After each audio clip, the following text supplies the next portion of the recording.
Lakers tinalo ang pangalawang seed sa West. Nag-showtime si LeBron at Luka Doncic. Ngunit bago ang lahat, kung gusto nyo ng matibay na basketball shoes, New Luka 3. Mabibili lamang sa halagang $2,899. I-click lang ang link sa comment section. LA Lakers versus Houston Rockets. Labanan sa pangalawang pwesto kontra pang-limang pwesto sa West standing. Well, sa panimula ng laro, sentro agad sa opensa si Sengun na nahanap ni Van Vliet sa gitna ng paint. Walang kahirap-hirap over Reeves. Nasundan pa ito ng isa pang easy hook shot. Samantalang sa kabila, dumikit si Van Vliet sa tagumpay na play ni Luka na may kasama pang foul. Ngunit masakit ang bawi sa kabila dahil basket ang tres ni Dillon Brooks mula sa pass ni Jalen. Wala nang 9 at kalahating minuto sa unang quarter. Magandang nahanap ni Green si Sengun sa ilalim para sa isang easy basket. Hachimura gustong subukan ang depensa ng Lakers, basket ang mid-range jumper over Van Vliet. 7 minuto sa quarter na ito, dito na nagparamdam si LeBron sa opensa. Simpleng nakuha ng maayos ang mid-range jumper. Luka gustong pumasok sa loob ng paint, nag-post, nakita si Finney-Smith na wide open at hindi nasayang. Depensa ni LeBron na nagtungo sa opensa ni Luka, basket ang Eurostep sa fast break. Jalen Green inatake ang depensa ng Lakers, hinolog ang bola kay Thompson para sa isang easy bucket. Amen Thompson ulit, ginawang 3 kalamangan ang Rockets nang magtagumpay sa hard drive na ito. Sa kabutihang palad para sa Lakers, pabida itong si Dorian na itay ni Finney-Smith ang laro nang naipasok nito ang isang tres. Pero ayaw magpatalo ng Rockets. Agad namang nakabawi si Eson sa corner. Basket ang 3 puntos. Sa ikalawang quarter, Jabari Smith Jr. unang tres ng laro ang nakuha para sa Rockets. Ngunit LeBron mga kaibigan, one leg shot. Basket mula sa malayo. Sengun gumagawa ng play. Nakita si Smith. Basket ang jumper sa baseline. Malapit na sa 10 minuto ang natira. Inatake ni Vanderbilt ang paint. Mintis pero nilinis ang sariling kalat. Pero Jabari Smith mga kaibigan, mainit talaga ang kamay. Hinatid sa 8 kalamangan ng Rockets. Buti na lang nakahanap ng paraan si Reeves para makabawi. LeBron nag-shoot ng tres. Mintis.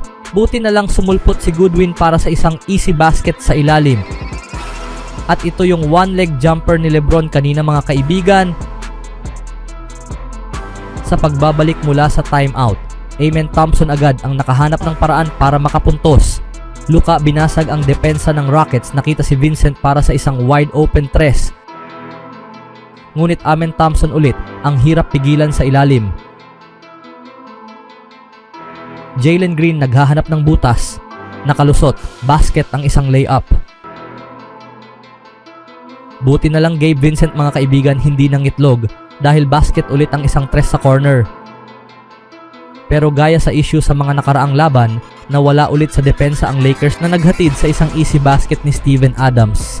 At patunay pa ang isang ito mga kaibigan na iwan lahat sa dulo. Wala ng 3 minuto sa quarter. Nagamit ni Luka ulit ang IQ.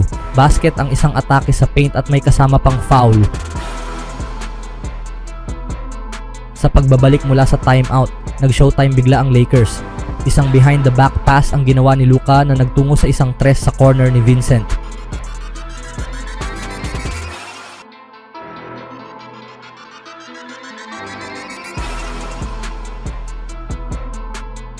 Ngunit nakuha ulit ng Rockets ang lead dahil sa talino ni Van Vliet. Wala nang 2 minuto, si Luka na ang nag-take over sa puntos, basket ang isang step back tres. Ang hirap pigilan ni The Wonder Boy, pero Dillon Brooks mga kaibigan nasamahan ng swerte dahil naipasok pa ang isang attempt sa tres. Speaking of tres, pinagapang muna ni Luka si Sengun sa play na ito bago nagtapos ang lahat sa isang tres ni Vanderbilt. Ang lupet ng ginawa ni Luka mga kaibigan. Wala nang kalahating minuto ang natira. Madali lang napasukan ni Jalen Green ang depensa ng Lakers na naghatid sa isang left-handed layup. Bago nagtapos ang ikalawang quarter na ito, nabulag ulit ang ref mga kaibigan dahil kitang-kita na na-foul si Luka sa puntong ito. Ano sa tingin nyo dito mga kaibigan? Sa third quarter, LeBron gusto nang maging agresibo sa opensa, 3 ang salubong kontra Rockets, ngunit lumalaban talaga ang mga batang Rockets. Dahil Jalen Green, basket rin ang 3 over LeBron. Ang sumunod Sengun versus Hayes, walang nagawa si Jackson mga kaibigan sa talented center. Wala ng 10 minuto sa quarter, ginulat ni Brooks ang lahat sa step back jumper. LeBron inatake ang paint, mintis buti na lang nilinis ito ni Reeves. Ngunit masakit ang bawi sa kabila dahil Brooks mga kaibigan hindi nagdalawang isip para kunin ang isang 3. Buti na lang nakahanap ng paraan si Dorian para sagutin iyon. Pero Jalen mga kaibigan, kinuha agad ang advantage sa depensa laban sa Lakers.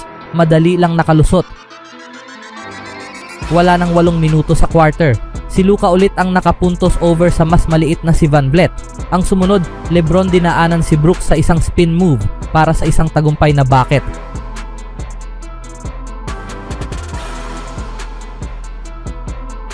Wala nang 7 minuto, nakuha ng Lakers ang lead sa 3 ni Smith. Sa pagkakataon na ito, Finney Smith mga kaibigan, maganda ang rhythm sa laro, nakuha na ang pang-6 na 3 sa attempt na ito. Bago pa nahawa si Vincent nang maipasok nito ang isang 3 sa corner. May 3 minuto ang natira sa quarter at nasundan pa ito ng isa pa sa kabilang corner. Ngunit Thompson nagmintis sa 3 pero andun si Smith Jr. para sa putback. Wala nang 2 minuto sa quarter, Lakers nakakuha ng steal na naghatid kay Goodwin sa isang easy basket. Ang sumunod, magandang rotation ang ipinakita ng Lakers na naghatid sa isang 3 sa corner ni Hachimura. Ngunit patuloy pa ring dumidikit ang Rockets dahil sa hard drive ni Eason. Sa last quarter, lumapit sa 2 puntos sa kalamangan ang Lakers dahil sa 3 ni Thompson. Buti na lang maaasahan ngayon si Boy Vincent. Sa puntong ito, palitan ng 3 mga kaibigan, Smith Jr. na ipasok agad ang attempt sa labas ng arc. Austin Reeves inatake ang paint na block ni Sengun, pero goaltending ang tawag doon. Wala nang 6 na minuto sa quarter mga kaibigan, madaling nakalusot si Eason para sa isang slam dunk.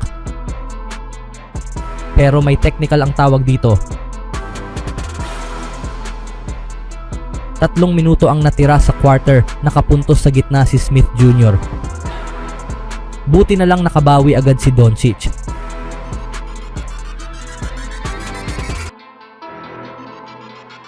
Ang sumunod, parang nakuha na ng Lakers ang momentum.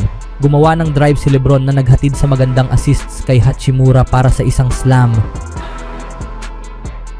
Pero buhay pa ang Rockets dahil sa magandang atake ni Amen Thompson sa ilalim.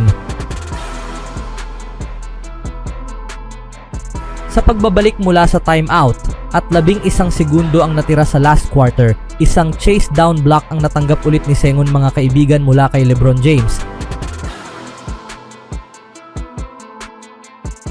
na nagselyo sa panalo para sa Lakers.